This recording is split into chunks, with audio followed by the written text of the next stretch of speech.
ہاتھ پکڑ لیا اور فرمانے لگے اے اللہ کے نبی اب میں بہت بیمار ہوں، میرے لیے دعا کرو۔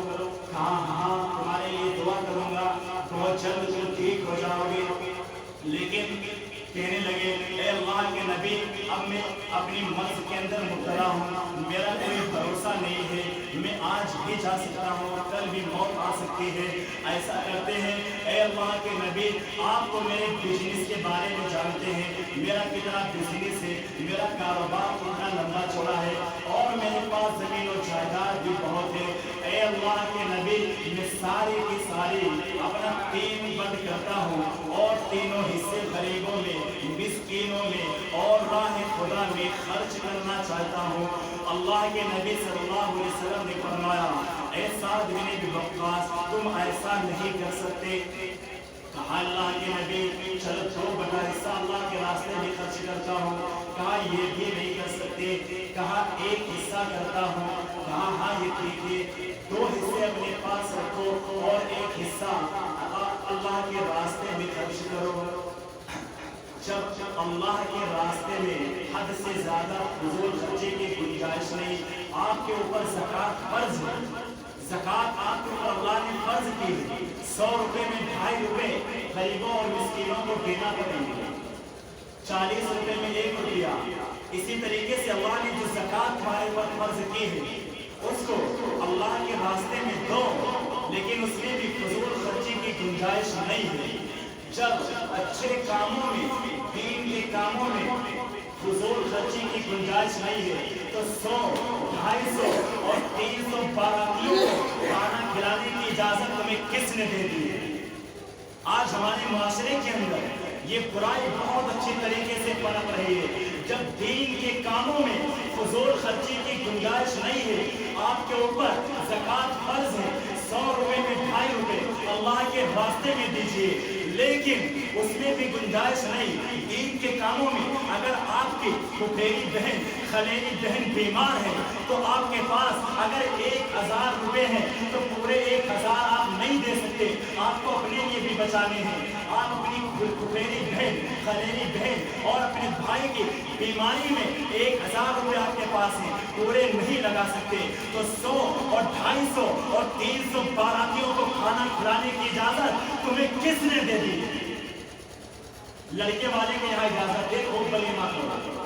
ایک صحابی سے روایت ہے انہوں نے 1 مہینہ کم سے کم ولیمہ کیا۔ لڑکے والا کھلا سکتا ہے لیکن لڑکی والے کو اتنی بھی شریعت نے اجازت نہیں دی ہے۔ جو تم باراتی لے کر جاتے ہو ان باراتیوں کو 1 گلاس پانی پلانے کی اجازت نہیں ہے۔ اگر وہ نہیں پلا رہے تو لڑکی والے گناہگار نہیں ہیں۔ اور دوسری برائی کہ آج ہم بڑا خاطر و تواضع کے ساتھ اپنے ہونے والے لڑکی کے باپ سے جہیز کی ڈیمانڈ کر لیتے ہیں۔ ابھی دیکھیے 1 ہفتے کا واقعہ ہے سلطان پور کا، وہ بارات ہونے جا رہی، اس نے لڑکی کے باپ نے ساری ڈیمانڈ پوری کر دی، 24 گھنٹے بارات میں بچے تھے بس۔ لڑکے کی طرف سے خوب ویڈیو وائرل ہو رہا ہے، فون آتا ہے کہ مجھے والی گاڑی سے بلٹ چاہیے مجھے۔ اس بلٹ کے چکر میں وہ لڑکی والوں کے پاس اس کی ماں گزارش کر رہی ہے کہ آگے چل کے ہم دے دیں گے، آپ نے جتنی ڈیمانڈیں کی تھی میں نے پوری کر دی، آپ کو پہلے اور بتانا چاہیے تھا، میرا 4-5 ہزار روپیہ ادھار ہے میں لے کر اور تمہیں بلٹ دے دوں گا، لیکن اتنی جلدی کیسے دوں؟ اس نے نہیں مانا، آخرکار وہ رشتہ نہیں ہو پاتا ہے اور ایک دوسرے لڑکے نے بغیر جہیز کے وہ نکاح کر لیا اور معاشرے کے اندر پوچھا اس کا نام ہو گیا۔ آج ہم جب شادی کرتے ہیں اللہ کے نبی صلی اللہ علیہ وسلم نے فرمایا انسان جب شادی کرتا ہے تو کتنی چیزیں دیکھتا ہے؟ 4 چیزیں دیکھتا ہے۔ تلک اللہ لمالها ولحسبها ولجمالها ولدینها۔ جب انسان شادی کرتا ہے تو 4 چیزیں دیکھتا ہے۔ لمالها کتنا مال و دولت ہے، پراپرٹی ہے کہ نہیں، بینک بیلنس کتنا ہے اس کے پاس، اسی حساب سے اس کے رشتہ ہوتا ہے، اس کے پاس کتنی پراپرٹی ہے، اس کے پاس کتنی دولت ہے۔ تلک اللہ لمالها ولحسبها، حسب و نسب دیکھتا ہے، اونچے خاندان کا ہے کہ نہیں، اچھا بڑھیا خاندان ہے کہ نہیں، اس کے معاشرے میں عزت ہے کہ نہیں۔ ولحسبها ولجمالها، اور لڑکی ہونے کا حسین و جمیل، خود تو لنگور کی طرح اور لڑکی ہونے کا بہت حسین و جمیل خوبصورت ہو. اور اللہ کے نبی صلی اللہ علیہ وسلم نے فرمایا چوتھی چیز دیکھتا ہے کہ اس کے پاس دینیا. کچھ لوگ معاشرے میں ایسے ملیں گے جو دیکھتے لڑکے دیندار ہے کہ نہیں, پڑھی لکھی ہے کہ نہیں, آئے ہمارے گھر کا ماحول سدھرے گا. کچھ لوگ ایسے ہیں جو دیندار لڑکی کو ڈھونڈتے ہیں, ورنہ ولی دینیے کی جگہ پر آج ہم نے کیا لگا رکھا ہے کہ دیندار ہے کہ نہیں, کتنا مال دیتا, کتنی دولت دیتا. اور وہاں پر تعجب ہوتا ہے, یہ کہا جاتا ہے لڑکی کے باپ سے کہ دیکھیے میرے ایک ساتھ جہیز میں ایک دو آئٹم کم دے دینا چلے گا, لیکن میرے مہمانوں کی عزت میں کمی نہیں ہونی چاہیے, ان کی خاطر اچھی ہونی چاہیے جو مہمان آئیں گے. ارے تو ان کو مہمان کہہ رہا ہے, ارے یہی تو چور اور ڈاکو ہیں, ان کو باراتی نہیں, ان کو چور اور ڈاکو کہا جائے. کہا گیا ہے, علامہ البانی نے لکھا ہے کہ جو لڑکی والوں کے یہاں کھانا کھاتا ہے اس کی مثال ایسی ہے کہ اس نے خود دھوکا اور خود اس نے چاٹ لیا, اور فرمایا کہ وہ چور بن کے گیا اور ڈاکو بن کے واپس آ گیا. جو لڑکی والوں کے یہاں کھانا کھاتے ہیں, لڑکے والوں کے یہاں خوب اجازت ہے, ایک مہینہ صابیوں نے کیا اپنے گھر ولیمہ, لیکن لڑکی والوں کے اوپر آج کتنی ایسی قوم کی بچیاں ہیں جو جہیز کے خاطر ہمارے معاشرے کے اندر بیٹھی ہوئی ہیں. اسی جہیز کی لعنت کی وجہ سے وہ غلط کوٹوں کے اوپر بیٹھ گئی ہے, ان کے باپ کے پاس دینے کے لیے نہیں تھا. اور آج انٹرنیشنل بھکاریوں کی مانگیں اور بڑھتی جا رہی ہے. موٹر سائیکل کی مانگ, کہیں فور ویلر کی مانگ, کہیں صوفہ اور ڈبل بیڈ کی مانگ بڑھتی چلی جا رہی ہے. آئیے میں آپ کو بتاؤں کہ اگر آپ کے دروازے پر ایک بھکاری مانگنے کے لیے آتا ہے اور کیا کہتا ہے کہ او بیٹی مجھے اللہ کے نام سے کچھ دے دو, گھر سے مائیں بہنیں گلہ وغیرہ یا کچھ پیسے بھجوا دیتی ہیں, اچھا لگتا ہے, غریب ہے, مانگ رہا ہے آپ کے دروازے پر آ کر. لیکن آپ لوگ کبھی دلی بھی گئے ہوں گے, جامع مسجد کی سیڑھیوں پر کچھ لوگ ہوتے ہیں جن کے ہاتھ اور پیر کٹے ہوئے ہیں, وہ لوگ اللہ کے نام پر مانگ رہے ہیں تو اچھا بھی لگتا ہے کہ یار یہ تو معذور ہے, ہم بھی اپنی حیثیت کے مطابق 10 روپے 50 روپے 100 روپے ان کو دے دیتے ہیں. لیکن آؤ میں تم کو اس سے بڑا انٹرنیشنل بھکاری بتاؤں, اس سے بڑا انٹرنیشنل بھکاری وہ ہے جو اپنے بیٹے کے نام پر ہیرو ہانڈا مانگتا ہے, جو اپنے بیٹے کے نام پر 1 لاکھ روپیہ 2 لاکھ روپیہ اور 3 لاکھ روپے کی ڈیمانڈ کرتا ہے. اس سے بڑا انٹرنیشنل بھکاری وہ ہے جو اپنے بیٹے کے نام پر اور بھی مانگتا ہے. وہ مانگ رہا ہے بھکاری, دروازے کے اوپر آتا شاباش, اچھا لگ رہا ہے یار, اس کے پاس کھانے کو نہیں. کیا کہتے ہیں, میں نے اپنے بیٹے کو بچپن سے پڑھایا ہے, تعلیم و تربیت دی ہے, اگر اس کے لیے نہیں مانگے تو مانگے کس کے لیے. ارے تمہیں کیا معلوم, وہ لڑکے کا باپ چوکیدار بن کر جس لڑکی کی چوکیداری کرتا رہا, گھر میں ماں نہیں ہے, ماں پڑوسن کے گھر یا کہیں رشتے داری میں جاتے ہیں, وہ باپ اپنے گھر کے اندر اس لیے لیٹا ہوا ہے کہ گھر میں میری جوان اکیلی لڑکی ہے. وہ باپ 18 سال اور 20 سال اپنی لڑکی کی چوکیداری کرتا ہے. انسان تو کتنا بھیڑیا ہے کہ تجھ سے اچھے تو وہ خون خوار جانور بھی ہے, شیر کبھی شیر کو نہیں کھاتا, سانپ کبھی سانپ پر حملہ نہیں کرتا. اے انسان تو کتنا بھیڑیا بن چکا ہے, تو ہونے والے اپنے ہی جیسے انسان کے اوپر اسے جہیز کی ڈیمانڈ کرتا ہے. وہ باپ جو بیچارہ جس کے قبر کے اندر پیر لٹک گئے اور تو اس سے جہیز کی ڈیمانڈ کرتا ہے. اسی جہیز کی ڈیمانڈ نے کتنی معصوم بچیوں کی جان لے لی ہے. اسی جہیز کی بیماری نے کتنے لوگوں کو تخت تار پر لٹکانے پر مجبور کر دیا. میرے گاؤں کا بھی واقعہ آپ نے سنا ہوگا کہ رمضان المبارک کے اندر اس کو پھانسی پر چڑھا دیا گیا. وہ کسی دن اور بتا دوں گا.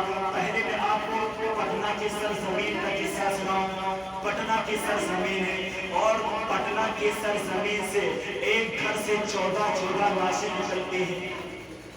اور وہ لوگ اس کو غور سے سنیں جو اپنے بیٹوں کے نام پر جہیز مانگتے ہیں, وہ بھی اس گناہ کے اندر شریک ہوں گے. پٹنہ کی سرزمین ہے, ایک گھر سے 14 لاشیں گزرتی ہیں. واقعہ یہ ہوا, غریب باپ تھا اور اس کی 14 لوگ کو فیملی میں رہا کرتے تھے. جوان لڑکیاں بھی تھی, لڑکیے کا رشتہ آتا لیکن ساتھ میں جہیز کی ایک لسٹ بھی آ جایا کرتے کہ مجھے جہیز کے اندر یہ چاہیے. غریب باپ کا ان کی ڈیمانڈ کو پورا نہیں کر پا رہا, یہ رشتہ کینسل ہو جاتا. آدھے لوگ جہیز کی وجہ سے رشتے کو کینسل کر دیا جاتا, یہاں تک کہ وہ لڑکی جوان ہو چکی تھی اور اپنی جوانی کو کنٹرول نہیں کر سکی, اور اس کا محلے کے اندر کسی غیر مسلم لڑکے سے, ایک ہندو لڑکے سے ناجائز تعلقات ہو جاتے ہیں, ناجائز سمبند ہو جاتے ہیں, اور پھر اللہ کی ایسی مار پڑے کہ وہ دونوں آپس میں ملتے ہیں, جس سے اس کی حمل پھیل جاتا ہے. چند دنوں کے بعد اس لڑکی کو جب پھیل آنا شروع ہوئی, الٹی وغیرہ آتی ہیں, تو اس کی ماں سمجھی کہ میری لڑکی بیمار ہے. غریب لوگ بچارے تھے, اور سرکاری اسپتال کے اندر وہ لوگ اپنی لڑکی کو لے کر جاتے ہیں. ڈاکٹروں نے کہا کہ پیشاب اور تمام چیزوں کی جانچ مانگی, یہ جانچ وہ جانچ. جب جانچ سے معلوم چلا, نرسائیوں کہنے لگے پریشان ہونے کی کوئی بات نہیں, گھبرانے کی کوئی بات نہیں, آپ کی بیٹی تو ماں بننے والی ہے. ماں نے جب یہ سنا کہ کمارے بیٹے اور ماں بننے والی ہے, پیروں تلے زمین نکل جاتی ہے. اسپتال کے اندر اور لوگ بھی ہوا کرتے ہیں. جب انہوں نے یہ سنا تو یہ خبر جنگل کی آگ کی طرح پورے گاؤں میں, پورے پٹنہ کے اندر پھیل گئی. چند دن گزرے, محلے کی وہ نوجوان لڑکے, محلے والے اس کے باپ کو اور اس کے بھائیوں کو چڑھانے لگے, اور اس کے بھائیوں سے تانے دینے لگے. دیکھو اس کی بہن کے اندر اتنی گرمی تھی, اس کی بہن کو ہندو لڑکا ہی ملا تھا, کیا محلے کے اندر ہم لوگ مر گئے تھے. اس طریقے سے صبح اور شام اس کے بھائیوں کو اور اس کے باپ کو تانے دیے جا رہے. اس کے باپ یہ برداشت نہیں کر سکے, میڈیکل اسٹور پر جاتے ہیں اور ایک زہر کی شیشی خریدی, اور زہر کی شیشی خریدنے کے بعد شام کو جب گھر میں آئے, ان کی عورت کھانا بنا رہی, چپکے سے وہ پوری زہر کی شیشی اس کھانے کے اندر ڈال دی.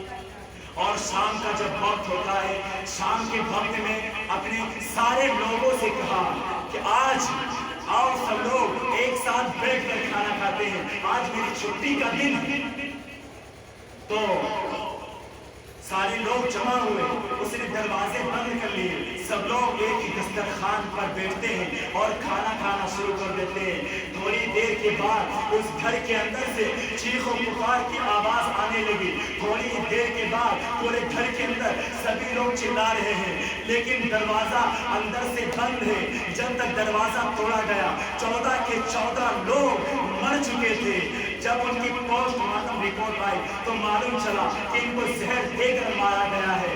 اب جس دن پٹنہ کی سرزمین سے یہ 14 جنازے ایک ساتھ میں اٹھے تو پوری پٹنہ کی سٹی کانپ رہی تھی. اب سوچیں وہ لوگ جو اپنے بیٹے کے نام پر جہیز کی ڈیمانڈ کرتے ہیں, جو اپنے بیٹے کے نام پر بیٹی والوں کو مجبور کرتے ہیں کہ ہم 250, 300 اور 500 اور 100 باراتیوں کو لے کر آئیں گے. ارے ان کو باراتی کیوں کہتے ہو؟ یہ کرمنل ہے, یہ چور ہے, یہ ڈاکو ہے. کہا کیا جاتا ہے صاحب, لڑکے کے باپ نے لڑکی کے باپ سے اجازت لے لی تھی کہ اتنے باراتی لا سکتے ہیں, تو لڑکی کے باپ نے اجازت تو دے دی تھی. شرم کرو, لڑکی کے باپ نے جو اجازت دی ہے اس کی مجبوری کو اس کی اجازت سمجھ لیا. لڑکی کا باپ جانتا ہے اگر میں اس کو 400, 300 ڈاکوؤں اور چوروں کو لانے کے لیے نہیں کہوں گا تو میری بیٹی کے ہاتھ پیلے نہیں ہو سکتے ہیں. اسی لیے وہ بیچارہ اجازت دے دیتا ہے, مجبوری میں اجازت دیتا ہے. یاد رکھیے, آج لوگ یہ غلط فہمی, غلط خبر پھیلائے ہوئے ہیں کہ اللہ کے نبی صلی اللہ علیہ وسلم نے تو حضرت فاطمہ کو جہیز دیا تھا, اور اللہ کے نبی نے وہ 2 مشکیزیں اور 2 چکیاں وغیرہ دی تھی. تو اللہ کے نبی جب حضرت فاطمہ کو دے سکتے ہیں تو کیا ہم ان کو امتی ہم نہیں دے سکتے ہیں؟ یہ غلط الزام ہے. اللہ کے نبی نے کسی کو جہیز نہیں دیا. معاذ اللہ, آپ کا انسان کا مٹن کرنے والے ہیں, آپ کو انسان کا مٹن نہیں کر سکتے. آپ کی 3 اور بیٹیاں تھیں, آپ نے ان کو جہیز نہیں دیا. یہ حضرت علی رضی اللہ تعالیٰ عنہ کے زرہ کو بچھوا کر اور انہیں کے پیسوں سے حضرت علی کو کچھ سامان کی چیزیں دی تھی. تو مہر معلوم چلا کہ مہر ضروری ہے, مہر جہنا